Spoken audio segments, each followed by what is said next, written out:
Hello students, welcome. आज हम class 6 के चैप्टर 10 जिसका हेडिंग है ग्रासरूट डेमोक्रेसी गवर्नेंस वो देखने वाले हैं। ये आपका टॉपिक है ग्रासरूट डेमोक्रेसी पार्ट 1। ये स्टूडेंट्स पार्ट 1, पार्ट 2, पार्ट 3 जिसमें गवर्नेंस, फिर उसके आगे हम रूरल गवर्नेंस और अर्बन गवर्नेंस ये देखेंगे। तो सबसे पहले हमको इस 10th चैप्टर में देखना होगा कि गवर्नेंस होता क्या है, गवर्नेंस का हमारे लिए क्या इम्पोर्टेंस है, राइट, और क्यों ज़रूरी है गवर्नेंस, डेमोक्रेसी क्या होती है। ये जो क्वेश्चंस हैं ये आपके मन में जो क्यूरियोसिटी क्रिएट कर रहे होंगे, इनका आंसर हम आज ढूंढने का प्रयास करेंगे। एक बड़ा सुंदर सा कोटेशन दिया है जो मनुस्मृति और महाभारत से लिया गया है।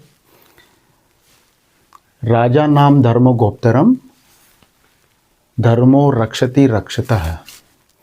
जो राजा धर्म की रक्षा करता है, धर्म उसकी रक्षा करता है, या धर्मो रक्षति रक्षतः, ये हम अक्सर सुनते हैं। इसका एक्सप्लेनेशन या किस संदर्भ में हम ये बात कही गई है, ये हम और आगे जब जैसे चैप्टर पढ़ेंगे तो उस समय में इसका आंसर हम ढूंढने की कोशिश करेंगे। सबसे पहले हम ये देखते हैं कि डेमोक्रेसी या फिर गवर्नेंस होती क्या है। जैसे हम जिस सोसाइटी में हम रहते हैं उसमें काफ़ी सारे लोग रहते हैं, अलग अलग कम्युनिटीज़ के लोग रहते हैं, अलग अलग कास्ट, अलग अलग रीजन, इस तरह से करके हम एक बड़े समाज का निर्माण करते हैं। तो उस समाज में, उस सोसाइटी में क्या हर व्यक्ति को अपनी मन की करने की आज़ादी दी जा सकती है, या हर व्यक्ति अपने अकॉर्डिंग इंडिपेंडेंस एंजॉय कर सकता है? तो ऐसे स्थिति में डिसऑर्डर क्रिएट हो जाएगा। तो उस सिचुएशन में कुछ रूल्स या रेगुलेशन की ज़रूरत पड़ती है। उसके एग्जांपल हम देखते हैं। सपोज आपकी क्लास है, तो उसमें भी कुछ क्लास के कुछ रूल्स रेगुलेशन होते हैं, कुछ रूल्स होते हैं। आपके जो क्लास टीचर हैं वो कुछ रूल्स बनाते हैं कि इतनी आपको इस तरीके से साइलेंटली बैठना है, इतनी देर बाद आपको बाहर जाना अलाउ करते हैं, इस तरह से। इसी तरह से अगर आपके एग्ज़ाम चल रहे हैं तो उसमें एग्ज़ाम से आधे घंटे पहले आना है, एग्ज़ाम से जो कंप्लीट हो जाए उसके बाद आप जा सकते हैं, बात नहीं करनी है। इस तरीके से अलग अलग जगह रूल्स आपको फॉलो करने होते हैं।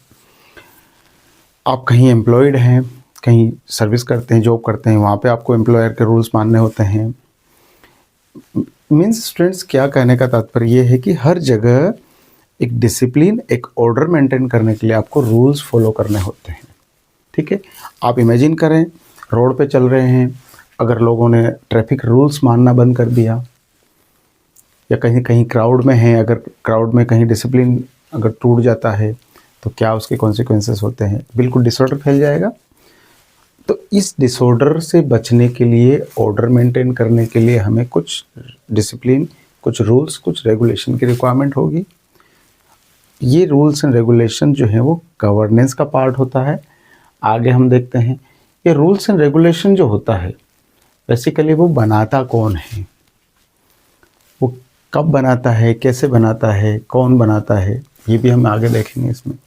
तो इन सब चीज़ों की रिक्वायरमेंट, रूल्स की रिक्वायरमेंट होती गवर्नेंस के लिए। अब हम देखते हैं तो गवर्नेंस फिर होता क्या है। गवर्नेंस बेसिकली किसी सोसाइटी के लिए, सोसाइटी में ऑर्डर मेंटेन करने के लिए कुछ डिसीजन लेना, रूल्स बनाना और उनका इम्प्लीमेंटेशन का इंश्योर करना, उनके इम्प्लीमेंटेशन को इंश्योर करना कि वो रूल्स फॉलो किए जाएं। ठीक है, ये है governance. To administer, to control, to govern, उससे बना है गवर्नेंस। समझ में आ रही बात? तो इसको अगर हम डिफाइन करें गवर्नेंस को, तो आपकी क्या डेफिनेशन दी है इसमें आपकी बुक में? The process of taking decisions. Important चीज़ क्या है?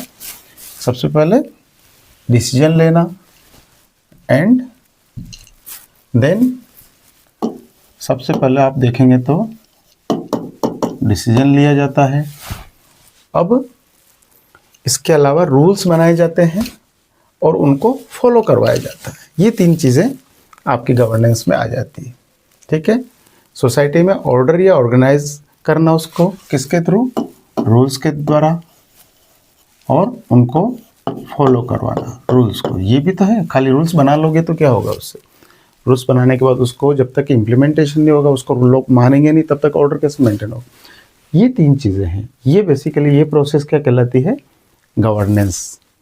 और जो लोग इस प्रोसेस में इन्वॉल्व होते हैं वो गवर्नमेंट, जिन लोगों के द्वारा या जो लोग रिस्पॉन्सिबल होते हैं रूल्स बनाने के लिए या ऑर्डर मेंटेन करने के लिए, अब सारे जितने भी लोग हैं वो सब तो ये काम नहीं कर सकते हैं, कुछ लिमिटेड लोग होंगे, वो हम आगे देखेंगे कि कौन लिमिटेड लोग होते हैं, राइट। और जो रूल्स बनाते हैं, तो जो कुछ इंपॉर्टेंट रूल्स होते हैं उनको लॉज बोलते हैं, राइट।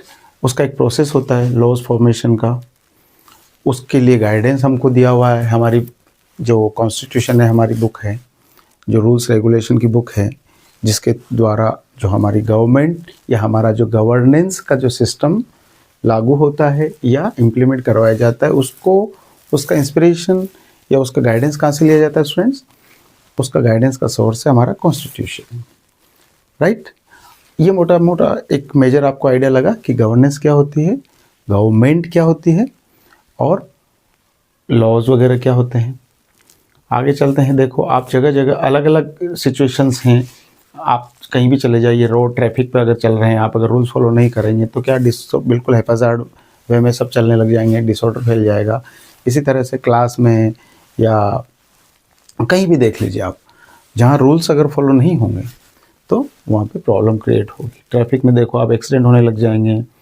आर्मी अगर बॉर्डर पे रूल फॉलो नहीं करेगी, इसी तरह से हर जगह रूल्स रेगुलेशन, इन सब जो सिचुएशन आप देख रहे हैं, चाहे ट्रैफिक देख लें, चाहे हॉस्पिटल देख लें, चाहे ट्रांसपोर्टेशन देख लें, सब जगह इन सब में किसका रोल होता है रूल्स को फॉलो करवाने में, गवर्नमेंट का रोल होता है। गवर्नमेंट की पॉलिसीज़ होती है, गवर्नमेंट के रूल्स एंड रेगुलेशन होते हैं, वो सबको मानने पड़ते हैं। तो अब हम आगे चलते हैं कि गवर्नेंस जो होती है, जो गवर्नेंस को कंडक्ट करते हैं वो गवर्नमेंट होती है। तो गवर्नमेंट होती क्या है, गवर्नमेंट बच्चों होती है, हम ही गवर्नमेंट हैं। गवर्नमेंट क्या है, हमारी फैसिलिटी के लिए हमने, जब हम डेमोक्रेटिक सिस्टम पढ़ते हैं, डेमोक्रेसी पढ़ते हैं, तो डेमोक्रेसी को कैसे डिफाइन करेंगे, लोगों का शासन, means government of the people या रूल ऑफ द पीपल। तो सारे लोग तो रूल फॉर्म नहीं करेंगे। अगर वो 140 मिलियन पीपल या 140 बिलियन पीपल हैं, तो या 1 करोड़ लोग हैं सपोज कहीं, तो वो सब सारे के सारे लोग तो रूल नहीं बनाएंगे। तो उसके लिए कोई सिस्टम होगा कि कुछ लोगों को सेलेक्ट करेंगे, कुछ लोगों को इलेक्ट करेंगे। वो डेमोक्रेसी का पार्ट है, वही डेमोक्रेसी है। हम उसमें अभी आगे डेफिनेशन में भी देखेंगे। There are 3 organs of government. 3 organs कैसे, देखो एक एग्जांपल दिया है आपके इसमें, जैसे डिजिटल टेक्नोलॉजी का एग्जांपल दिया है। डिजिटल टेक्नोलॉजी आई, बहुत इजी हो गई सारी चीज़ें, ट्रांसफ़र, पैसे मनी वगैरह ट्रांसफ़र करना पहले बहुत मुश्किल हुआ करती थी, कहीं बैंक में या पोस्ट ऑफिस में लंबी लंबी लाइनें लगती थी। अब डिजिटली आपने एक स्कैन किया, आपने पेमेंट कर दिया। तो इसके लिए फिर कई अलग अलग तरह के कुछ फ्रॉड भी होने लगे, फिर कुछ क्राइम्स, नए तरह के साइबर क्राइम्स जनरेट हुए। लोग साइबर क्राइम के थ्रू लोगों, जो इनोसेंट पीपल होते हैं, उनके साथ फ्रॉड करने लग गए। तो फिर गवर्नमेंट को रूल्स बनाने पड़े, कुछ एक्ट्स बनाने पड़े, कुछ लॉज बनाने पड़े। अब उन लॉज के अकॉर्डिंग फिर वो जो क्रिमिनल एक्टिविटी में इन्वॉल्व लोग हो रहे हैं उनको पकड़ा जाता है, पकड़ के उनको फिर पनिश किया जाता है, उनको जेल में डाला जाता है। तो ये जो पूरी प्रोसेस जो हमने देखा, ये एग्जाम्पल की जो प्रोसेस देखी, उसमें गवर्नमेंट के हम बोल रहे हैं कि 3 पिलर होते हैं या फिर 3 ऑर्गन्स होते हैं, वो तीनों ही इन्वॉल्व होते हैं। 3 ऑर्गन कौन कौन से होते हैं वो अगर हम देखें तो 3 पिलर इसके गवर्नमेंट के,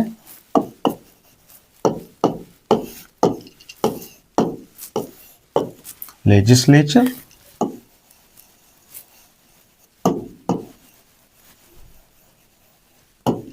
एग्जीक्यूटिव, अभी आप सिर्फ ये देख लें, टर्म देख लें, फिर हम समझते हैं उसको, एंड जुडिशरी।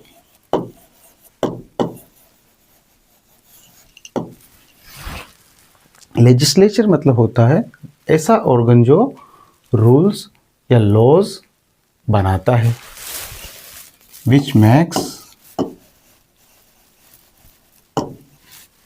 रूल्स एंड और लॉज, राइट। ये उनको एग्जीक्यूट करता है, एग्जीक्यूट करता मतलब उनको इम्प्लीमेंट करवाता है ये ऑर्गन, ठीक है। और ये चेक करता है या उस पर वॉच रखता है, सुपरविजन रखता है कि जो रूल्स बनाए हैं, रेगुलेशंस बनाए, लॉज बनाए, वो सही है कि नहीं। उनको इम्प्लीमेंटेशन के बाद में उनको अगर लोगों को अगर जस्टिस प्रोवाइड करना है, लोगों के साथ कुछ इनजस्टिस हो रहा है या जो रूल ब्रेक करते हैं उनको कैसे पनिश करना है, ये कौन देखता है? ये जुडिशरी देखती है। तो ये तीनों ही ऑर्गन मिल के गवर्नमेंट बनाते हैं या गवर्नेंस में ये इन्वॉल्व होते हैं, राइट। अब जैसे लेजिस्लेचर हमने देखा, लेजिस्लेचर क्या करता है? रूल्स या जो नए लॉज हैं उनको बनाता है या फिर पुराने लॉज को अमेंड करना। ये दो काम हो गए लेजिस्लेचर के। लेजिस्लेचर में कौन आएगा? लेजिस्लेचर में हम जिन लोगों को इलेक्ट करते हैं, आगे हम जैसे तीन ऑर्गन्स देख रहे हैं ना अभी, ऐसे ही 3 लेवल भी देखेंगे गवर्नमेंट के।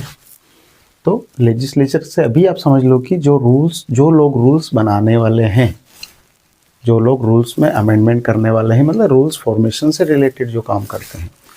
अब एग्जीक्यूटिव कौन होता है? जो उन लॉज को इम्प्लीमेंट करता है। बना तो दिया आपने, लेकिन इम्प्लीमेंट करने के लिए भी कुछ लोग होंगे। इन्हीं में से कुछ लोग ऐसे होते हैं जो गवर्नमेंट में जो गवर्नमेंट फॉर्म करते हैं, वो रूल्स इम्प्लीमेंट करवाते हैं, ठीक है। और उनके हेड जो होते हैं वो प्राइम मिनिस्टर या प्रेसिडेंट होते हैं। प्रेसिडेंट और प्राइम मिनिस्टर दोनों, ये स्टेट और हेड ऑफ गवर्नमेंट, ऐसे हम पढ़ेंगे आगे जाके, अभी और देखेंगे डिटेल में। और जुडिशरी क्या करती है? रूल्स और रेगुलेशन जो ये बनाते हैं उनको एग्जामाइन भी करती है। उनको एग्जामाइन ये करती है कि कहीं वो rules and regulation as per constitutional provisions है कि नहीं, जो हमारा संविधान है उसके अकॉर्डिंग बनाए गए हैं कि नहीं।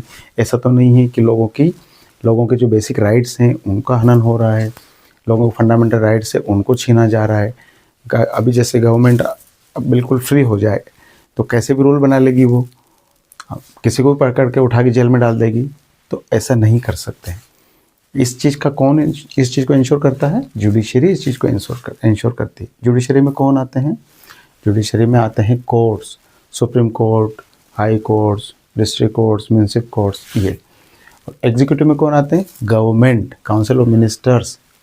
और लेजिस्लेचर में कौन आता है? जिन भी लोगों को आप और हम इलेक्ट करके भेजते हैं हाउस में, पार्लियामेंट में भेजते हैं या फिर स्टेट लेजिस्लेटिव असेंबली में भेजते हैं। हम स्टेट और पार्लियामेंट सेंटर, स्टेट और लोकल गवर्नमेंट, ये 3 तरह के लेवल हम और भी पढ़ेंगे आगे। लेकिन बेसिकली इतना समझ लो कि जिन लोगों को हम इलेक्ट करके भेजते हैं वोटिंग के थ्रू, वो सारे लोग लेजिस्लेचर का पार्ट होते हैं। और जो गवर्नमेंट बनाते हैं, जो पावर में होते हैं, वो एग्जीक्यूटिव होते हैं। और जुडिशरी जो है वो इंडिपेंडेंट। अच्छा, अब ये तीनों जो पार्ट हैं, ये देखो आपके इसमें, ये तीनों पार्ट आपस में इंटर रिलेटेड होकर काम, एक दूसरे के कोलैबोरेशन में, एक दूसरे के कोऑपरेशन में ये काम करते हैं, लेकिन होते तीनों सेपरेट है। और यही सेपरेशन ऑफ पावर है। तीनों के अलग अलग रोल्स हैं, तीनों की अलग अलग रिस्पॉन्सिबिलिटी है।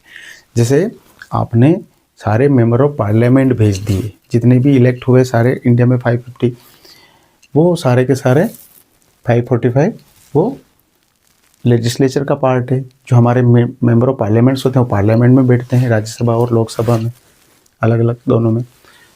और उनमें से जो गवर्नमेंट का जो पार्ट होता है, जो प्राइम मिनिस्टर या प्रेसिडेंट होते हैं, प्राइम मिनिस्टर, उनके काउंसिल ऑफ मिनिस्टर, वो सब मिलके पूरा वो जो पार्ट होता है लेजिस्लेचर का ही पार्ट होता है। जैसे ये पूरा आपने लेजिस्लेचर, ये पूरा आपका, उसमें से फिर जो मेजोरिटी में होती है जो पार्टी, वो फिर गवर्नमेंट फॉर्म करती है, और ये हो गया एग्जीक्यूटिव।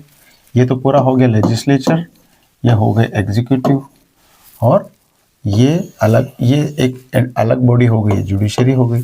फिर तीनों ऑर्गन हैं, तो तीनों सेपरेट हैं। इसका पार्ट होते हुए भी इनके रोल हैं, उनकी ड्यूटी अलग हैं, ठीक है। वो लेजिस्लेचर का पार्ट है, लेकिन वो एग्जीक्यूट करने में भी वो अपना रोल प्ले करते हैं, एग्जीक्यूटिव्स। तो ये प्रिंसिपल जो है हमारा सेपरेशन ऑफ पावर, मतलब तीनों के अलग अलग पावर। इनका काम, जुडिशरी का काम रोल लॉ बनाना नहीं है, जुडिशरी का काम अलग है, उनकी अपनी लिमिटेशंस हैं। इसी तरह से लेजिस्लेचर हैं, वो रूल्स बना सकती हैं, उनका काम अलग है, वो जुडिशरी के काम में इंटरफेयर नहीं कर सकती। ऐसे ही तीनों अलग अलग रोल प्ले करते हैं और तीनों को सेपरेट रखा गया है। ये किस लिए? ताकि balance, check and balance maintain किया जा सके, लोगों के राइट्स, उनका वायोलेशन नहीं हो, गवर्नमेंट स्मूथली चले, राइट। अब आगे चलते हैं। जिस तरह से 3 ऑर्गन्स हमने देखे हैं, उसी तरह से 3 लेवल ऑफ गवर्नमेंट भी होते हैं। 3 लेवल, कौन से लेवल होते हैं बच्चों? अगर हम देखें 3 लेवल की बात करें अगर हम, तो एक पिरामिड ड्रॉ करते हैं हम। ये 3 लेवल, एक जो बिल्कुल बेसिक जो बॉटम लेवल होता है, सबसे पहले नीचे वो लोकल गवर्नमेंट कह सकते हैं आप इनको, ठीक है, लोकल गवर्नमेंट। ये इससे ऊपर फिर स्टेट गवर्नमेंट, और उसके ऊपर टॉप पे सेंट्रल गवर्नमेंट या यूनियन गवर्नमेंट, ये 3 लेवल है, लेवल 1, 2 एंड 3। इसका रिवर्स भी कर सकते हैं, 1, 2 एंड 3। ये बिल्कुल जो क्लोज आपके गांव के लेवल पे या शहर के लेवल पे जो गवर्नमेंट होती है उसको लोकल गवर्नमेंट बोलते हैं।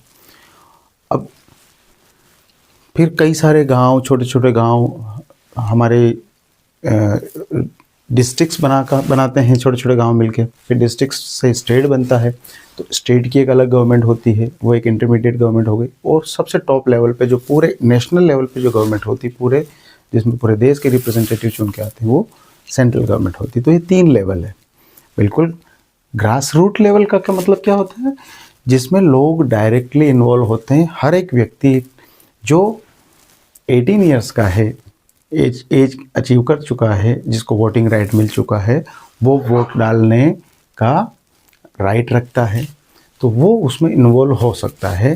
ग्रास रूट मतलब बिल्कुल बॉटम का लेवल, हर एक व्यक्ति, लास्ट पर्सन ऑफ सोसाइटी, वो उसमें इन्वॉल्व हो सकता है, वो है ग्रास रूट लेवल।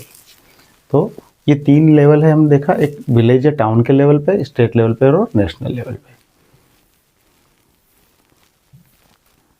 अब इसमें एक डायग्राम आपके इसमें दिया है, इस टेबल को हम समझते हैं।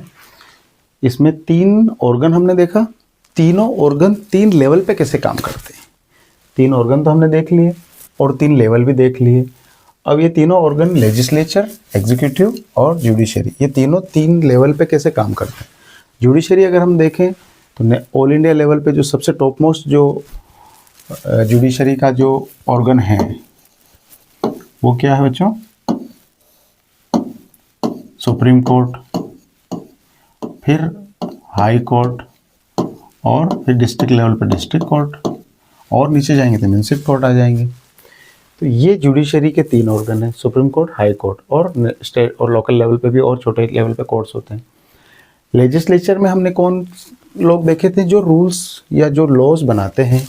तो नेशनल लेवल पे कौन रूल बनाता है, लॉ बनाता है? नेशनल लेवल पे बच्चों, आपने सुना होगा लोकसभा और राज्यसभा। ये सब, ये क्या है? हाउस मतलब एक हाउस का मतलब होता है आपका घर, लेकिन यहाँ पे इस कॉन्टेक्स्ट में हाउस का मतलब क्या है? जहाँ पर हमारे जो रिप्रेजेंटेटिव्स हैं, जिनको हम इलेक्ट करके भेजते हैं, वो बैठते हैं, डिस्कस करते हैं, डिबेट करते हैं। आप टीवी देखना, लोकसभा टीवी आप देखोगे, उसमें आपको लोकसभा और राज्यसभा, संसद टीवी में आपको दोनों मिल जाएंगे। दोनों हाउस अलग अलग, अभी नई बिल्डिंग्स भी बनी, बहुत सुंदर, आप देखना उसको, अलग अलग थीम पे बनी है, एक पिकॉक थीम पे, एक लोटस थीम पे। तो उसमें लोग बैठते हैं, डिबेट करते हैं, डिस्कस करते हैं, चर्चा करते हैं और कानून या लॉज पास करते हैं, राइट। वो राज्यसभा और लोकसभा। और स्टेट लेवल पे स्टेट लेजिस्लेटिव असेंबली या फिर राज्य की विधानसभा उसको हिंदी में बोलते हैं। कुछ स्टेट्स में 6 स्टेट्स में विधान परिषद भी है, जैसे राज्यसभा है। सेंटर में क्या हो गया, लोकसभा प्लस राज्यसभा। इनके बारे में और हम डिटेल पढ़ेंगे कि ये कौन सा टेम्परेरी हाउस है, कौन सा परमानेंट हाउस है। इसमें बहुत सारी काफ़ी इंटरेस्टिंग चीज़ें हैं, हम आप जब हायर क्लास में जाएंगे तो पढ़ेंगे। ये हो गया बच्चों सेंट्रल लेवल पे। तो इसके इक्विवेलेंट स्टेट में क्या होता है, स्टेट में होता है लोकसभा के इक्विवेलेंट विधानसभा या फिर लेजिस्लेटिव असेंबली।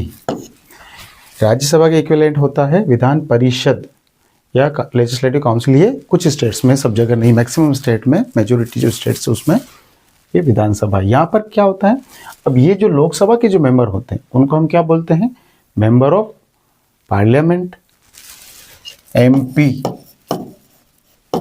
राइट। एमपी हम चुन के भेजते हैं। और स्टेट में जो बैठते हैं उनको बैठते हैं MLA, member of legislative assembly. ये हो गया मेंबर ऑफ पार्लियामेंट, ये हो गया member of legislative assembly, right. अब आप बात आती है एग्जीक्यूटिव की।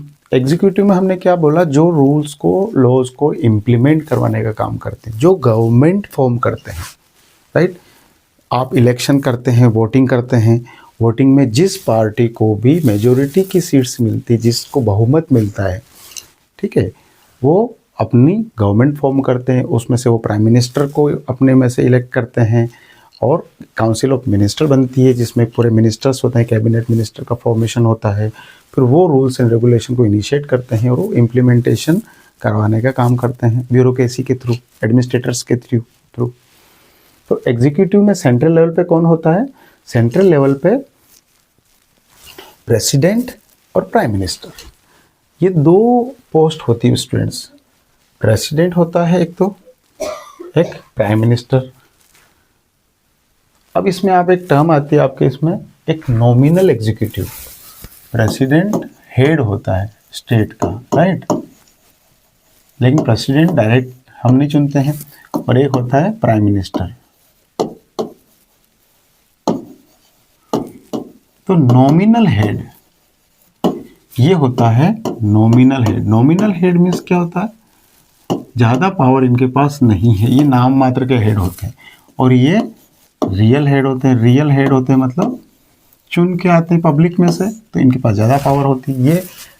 लेकिन फर्स्ट सिटीजन अगर देखें तो ये प्रेसिडेंट के पास होते हैं। सारे स्टेट के काम होते हैं प्रेसिडेंट के नाम से होते हैं, लेकिन प्रेसिडेंट अपनी मर्जी से काम नहीं करते हैं। प्रेसिडेंट एडवाइस लेते हैं किससे, प्राइम मिनिस्टर और काउंसिल ऑफ मिनिस्टर्स से। जो प्राइम मिनिस्टर की जो टीम होती है मिनिस्टर्स की, उससे मिलके इनके गाइडेंस के अकॉर्डिंग या इनकी एडवाइस के अकॉर्डिंग प्रेसिडेंट काम करता है, इसलिए उसको नॉमिनल बोला गया, राइट। ये सेंटर में। और कुछ इनके फंक्शंस और रिस्पॉन्सिबिलिटीज़ अगर देखें तो कुछ है कि इसमें एग्जांपल दिए, जैसे डिफेंस देखना है कंट्री का, फॉरेन अफेयर्स देखना है तो स्टेट नहीं देखता है, वो सेंटर देखता है। Communication, currency, education, formation of national policies, border disputes वगैरह, ये सब चीज़ें कौन देखता है, सेंटर देखता है। इसी तरह से स्टेट में हमने देखा, स्टेट में ये जैसे प्रेसिडेंट है वैसे स्टेट में कौन होता है, गवर्नर, लिख सकते हो आप। और ये नॉमिनल हेड हो गया स्टेट का, गवर्नर, ठीक। और एक होता है चीफ मिनिस्टर। जैसे प्राइम मिनिस्टर होता है वैसे चीफ मिनिस्टर। चीफ मिनिस्टर जो है वो रियल हेड होता है, वो चुन के आता है, ठीक। जैसे सेंटर में प्रेसिडेंट प्राइम मिनिस्टर होता है वैसे गवर्नर और चीफ मिनिस्टर होता है।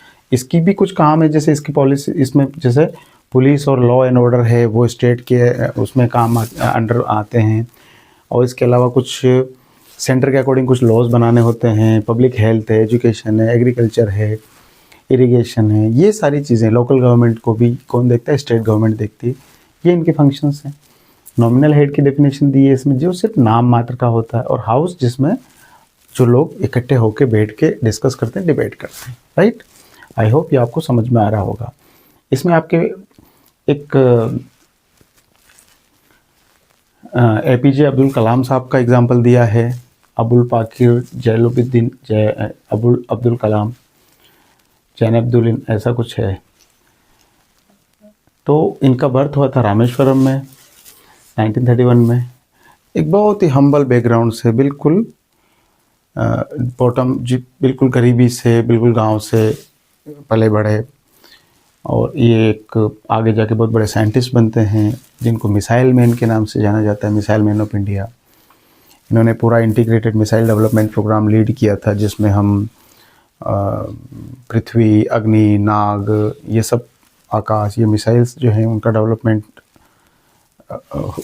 इनिशियल स्टेज में इन्होंने काफ़ी प्रोमिनेंट रोल प्ले किया था उसमें।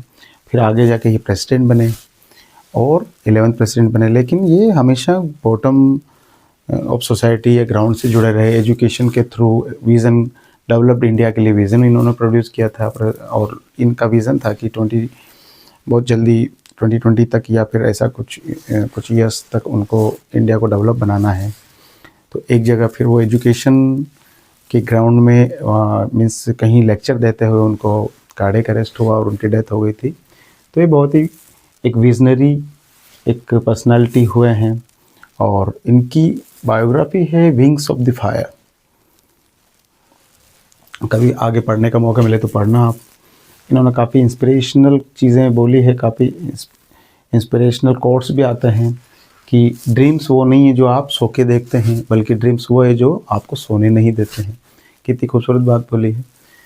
तो इस तरह से आपके कोटेशंस हैं कि अगर जैसे एम हो, ग्रेट एम हो, नॉलेज गेन करने की थर्स्ट हो, हार्ड वर्क करने का आप में अगर जुनून है और पर्सवेरेंस है, तो कुछ भी अचीव किया जा सकता है। इस तरह से अलग अलग quotations. To succeed in your mission you must have single minded devotion to your goal. आपके गोल की तरफ आपको फोकस करके काम करोगे तो आपको सक्सेस मिल जाती है। इस तरह से काफ़ी सारे कोटेशंस हैं इनकी। उन कोटेशंस को आप अपने एसेज में कहीं यूज़ कर सकते हो। ये अब बात करते हैं हम डेमोक्रेसी की। गवर्नेंस देखा, गवर्नमेंट देखी हमने, गवर्नमेंट के ऑर्गन्स देखे, उसके लेवल देखे। अब हम बात करते हैं डेमोक्रेसी की। डेमोक्रेसी को हमने स्टार्टिंग में बच्चों मैंने एक डेफिनेशन दी थी कि लोगों का शासन, rule of the people, rule of the people, by the people, for the people. लोगों का, लोगों के द्वारा, लोगों के लिए किया गया जो शासन है। ये बड़ी फेमस डेफिनेशन है, आप सर्च करना कि किसने दी है। तो डेमोक्रेसी को अगर हम ब्रेक करें, डेमोक्रेसी को देखें इस वर्ड को, तो ये बना है डेमोस प्लस क्रेटोस। डेमोस मतलब होता है पीपल और क्रेटोस होता है रूल। तो क्या हो गया? Rule of the people. अब रूल ऑफ द पीपल मतलब क्या है? क्या सारे लोग मिलकर शासन करते हैं? ये बात हमने स्टार्टिंग में भी की थी। ऐसा तो पॉसिबल है नहीं कि सारे लोग मिलकर शासन करें। तो फिर क्या ऑप्शन है? जैसे आपकी क्लास का एग्जांपल लें। आपकी क्लास में सपोज कोई टीचर एब्सेंट है, कोई पीरियड वैकेंट है, तो क्लास में ऑर्डर मेंटेन करके रखना है, शांति, पीस, ताकि दूसरे बच्चों को डिस्टर्ब नहीं हो। तो उसके लिए क्या करेंगे? 60 बच्चे अगर, तो क्या 60 बच्चों को खड़ा कर देंगे, सारे बच्चे खड़े हो जाओ, ध्यान रखो, तो और ज़्यादा शोर होने लग जाएगा। अगर शोर नहीं हो रहा होगा तो भी, तो क्या करते फिर उसमें आपको बोलते कि एक आपका क्लास रिप्रेजेंटेटिव, इनिशियली स्टार्टिंग में ही आपको एक क्लास रिप्रेजेंटेटिव आपको चुनने के लिए बोल दिया जाता है, या फिर वो बना देते हैं। तो वो फिर सबका ध्यान रखता है, क्लास मॉनिटर। तो क्या किया आपने? 60 में से एक को सेलेक्ट कर लिया या एक को इलेक्ट कर लिया, आपकी चॉइस से कर लिया, या फिर आपको या फिर टीचर बता देते हैं। तो हमने क्या किया? उन लोगों में से एक को चुन लिया, राइट। इसी तरह से इन सिमिलर वे, अगर आपने सपोज टीचर ने नहीं चुना, तो फिर आप में से बोल देते कि आप बता दो किस बच्चे को आप चाहते हो मॉनिटर बनाना, तो सब जिसके फेवर में होते हैं उसको बता देते हैं कि ये मॉनिटर है। इसी तरह से जो हमारी जितनी भी हमारी जो पॉपुलेशन है, उसमें से हम क्या करते हैं? हम वोट डाल के, वोट के थ्रू इलेक्ट करते हैं लोगों को, और वो लोग मिलके फिर रूल्स एंड रेगुलेशन बनाते हैं, वही लोग गवर्नमेंट बनाते हैं, और यही डेमोक्रेसी है, राइट। रिप्रेजेंटेटिव्स के लिए तभी हमारे इसमें रिप्रेजेंटेटिव डेमोक्रेसी हम बोलते हैं, हम स्टेट लेवल पे एमएलए चुनते हैं और लोकल लेवल पे हम वार्ड मेंबर और सरपंच चुनते हैं, और हायर लेवल पे जाएंगे सेंट्रल लेवल पे तो मेंबर ऑफ पार्लियामेंट चुनते हैं। फिर वो अंदर अपने में से स्टेट लेवल पे चीफ मिनिस्टर का इलेक्ट करते हैं वो लोग, जिनको हम चुनते हैं। नेशनल लेवल पे वो पीएम चुनते हैं, लीडर ऑफ हाउस। और इस तरह से हम रिप्रेजेंट करते हैं, हमको वो लोग जिसको हम चुनते हैं वो हमको रिप्रेजेंट करते हैं हाउस में। तो ये रिप्रेजेंटेटिव डेमोक्रेसी हो गई, राइट। और मेंबर ऑफ लेजिस्लेटिव असेंबली और मेंबर ऑफ पार्लियामेंट हम बता चुके हैं, अपन देख चुके हैं सेंटर में और स्टेट में। ये है डेमोक्रेसी का स्ट्रक्चर। अब हमारी इंडिया जो है हमारा, वो लार्जेस्ट डेमोक्रेसी मानी जाती है। 970 मिलियन वोटर्स थे 2024 में, ठीक है। अब वोटर्स किसको बोलते हैं? वोटर जिसको वोटिंग राइट होता है, जिसको वोट देने का राइट होता है। वोट देने आप जाएंगे, कभी देखा होगा आपके मम्मी पापा भैया कोई भी जाता है तो उस पर वो इंक लगी हुई देखी होगी आपने फिंगर पे, ऐसे फिंगर्स दिखाते हुए फ़ोटो भी आते हैं। तो वो वोटिंग राइट उनको होता है। हर कोई आप 6th क्लास में वोट नहीं डाल सकते, उसके लिए 18 ईयर्स की एज अचीव करना ज़रूरी होता है। 18 ईयर्स की एज जब आपकी हो जाएगी तो आपको वोटिंग राइट मिलेगा, आप अपनी सरकार खुद चुन सकते हैं। 18 ईयर क्यों? ताकि 18 ईयर्स तक आते आते आप में समझ भी डेवलप हो जाती है कि हाँ मैं सही गलत चुन सकता हूँ, किसी के इन्फ्लुएंस में नहीं आके अपना डिसीजन ले सकता हूँ। इसीलिए तो वो वोटर्स जो होते हैं 18 ईयर्स एंड अबू के जो एज वाले, वो उनको अगर देखें तो लार्जेस्ट डेमोक्रेसी हमारा देश इस वर्ल्ड में है। अच्छा, एक डेमोक्रेसी में हम बात कर रहे हैं चुनने की, तो एक तो ऐसा हो गया जैसे आपके क्लास में छोटा लेवल है, जैसे तो आपने बोल दिया कि चलो हाथ खड़े करो। मॉनिटर के लिए ए और बी है, सपोज 2 बच्चे हैं। ए के लिए कितने बच्चे सपोर्ट कर रहे हैं? 60 में से 40 बच्चों ने हाथ खड़ा कर दिया। बी के लिए 20 बच्चों ने हाथ खड़ा किया, तो 40 बच्चों वाले को आपने इलेक्ट कर लिया। तो इस तरह की जिसमें डायरेक्ट इन्वॉल्वमेंट होता है वोटर्स का, उसको क्या बोलेंगे? डायरेक्ट डेमोक्रेसी, ठीक है। और एक होता है इनडायरेक्ट, जिसमें हम चुनते हैं और फिर वो चुनते हैं अलग, आगे जाके फिर और अपने में से री इलेक्ट करते हैं वो। इस तरह से ये 2 आगे जाके और आप पढ़ेंगे। कुछ छोटे छोटे देशों में ऐसी डायरेक्ट डेमोक्रेसी होती है, स्विट्ज़रलैंड वगैरह में। लेकिन हमारे इंडिया में इतने सारी डाइवर्सिटी है, इतनी ग्रुप्स है, इतनी कास्ट, इतने रिलीजन, इतना रीजन, तो उसमें डायरेक्ट डेमोक्रेसी पॉसिबल नहीं है। तो हम क्या करते हैं, एक पॉपुलेशन का क्राइटेरिया ले लिया, उस पर एक रिप्रेजेंटेटिव को चुनते हैं, फिर वो सारे जाके हाउस में बैठते हैं, अपने में से फिर अपनी सरकार बनाते हैं। इस तरह से डिसीजन लेते हैं। ग्रास रूट डेमोक्रेसी का हमने देखा था, बिल्कुल जो ग्रास रूट जो होती है बिल्कुल ज़मीन के नीचे, तो जो बिल्कुल बॉटम लेवल ऑफ सोसाइटी है वो लोग पार्टिसिपेट कर पाएँ, उनके पार्टिसिपेशन में ऑर्डिनरी सिटीजन्स जो होते हैं वो पार्टिसिपेट कर पाएँ, उस डेमोक्रेसी को ग्रास रूट डेमोक्रेसी बोलते हैं। तो ये बच्चों आज हमने इसमें ये सब चीज़ें मेन चीज़ें देखी, क्या कि गवर्नेंस क्या होती है, गवर्नेंस कौन कंडक्ट करता है और किस लेवल पे उसके ऑर्गन्स क्या क्या हैं और क्या क्या लेवल्स हैं उसके, डेमोक्रेसी क्या है, ये सारी चीज़ें हमने इसमें देखी। और ये आपका चैप्टर यहीं हम समाप्त करते हैं। और इसके आगे फिर इसी के कंटिन्यूएशन में चैप्टर 11 और चैप्टर 12 हम देखेंगे, जिसमें लोकल गवर्नमेंट, अर्बन और रूरल एरिया, ये दोनों हम 11th और 12th और 11th में हम ये देखने वाले हैं। तो आज के लिए बस इतना ही, मिलते हैं अगली क्लास में। लेकिन यहाँ तक आपने देखा है, उम्मीद करता हूँ कि आपको समझ में आया होगा, और समझ में आया है तो इस चैनल को आप सब्सक्राइब करें, वीडियो लाइक करें। और कोई भी क्वेरी है आपकी, कोई भी क्वेश्चन है, आपको और कुछ डिटेल में समझना है, कुछ समझ नहीं आया, तो आप उसको कमेंट के माध्यम से भी क्वेश्चन कर सकते हैं, पूछ सकते हैं। हम उसको नेक्स्ट वीडियो में हम डिस्कशन में उसको ले सकते हैं। Thank you.